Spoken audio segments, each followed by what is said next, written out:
আসসালামু আলাইকুম। আজ আমরা দেখব লাইনের স্পেসটা কিভাবে করতে হয়। লাইন স্পেসটা হচ্ছে দুটি লাইনের মাঝখানে যে ফাঁকা অংশটুকু থাকবে সেটা হচ্ছে লাইন স্পেস।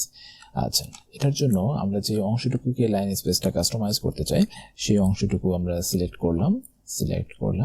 সিলেক্ট করার পর আমরা চলে যাব প্যারাগ্রাফের এই যে এখানে দেখা যাচ্ছে লাইন অ্যান্ড প্যারাগ্রাফ স্পেসিং, এখানে ক্লিক করলে আমাদের এখানে ডিফল্ট কিছু স্পেস সেটআপ দেওয়া আছে, যেরকম 1.0, 1.15 নিচে ডিসপ্লেতে দেখতেই পাচ্ছেন। এটা কিন্তু পরিবর্তন হচ্ছে 1.5, 2.0, 2.5, 3.0 এরকম পরিবর্তন হতে পারে। আচ্ছা, এরপরে আরেকটা যেটা আছে সেটা হচ্ছে এই যে এখানে দেখুন রিমুভ স্পেস আফটার প্যারাগ্রাফ, এটা হচ্ছে নিচেটা দেওয়া আছে, হ্যাঁ যেটা দেওয়া আছে সেটা। এখন এইখানে হচ্ছে যদি অ্যাড দেন তাহলে দেখুন উপরে এই লাইনের উপরে কিন্তু অটোমেটিক এই প্যারাগ্রাফটার উপরে কিন্তু ফাঁকাটা হয়ে গেছে।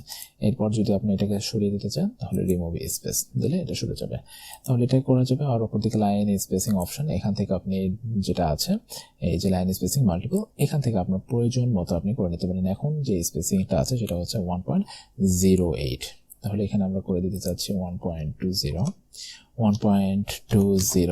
তারপর লিখে দিয়ে ওকে, এই যে হয়ে গেল 1.20। এটার মানেটা হচ্ছে আপনি যদি এখানে ডিফল্ট যে সেটআপগুলো আছে সেগুলো যদি না ব্যবহার করতে চান তাহলে লাইন স্পেসিং অপশন থেকে আপনি এটা ব্যবহার করে খুবই সহজে এই স্পেসটা দিতে পারেন।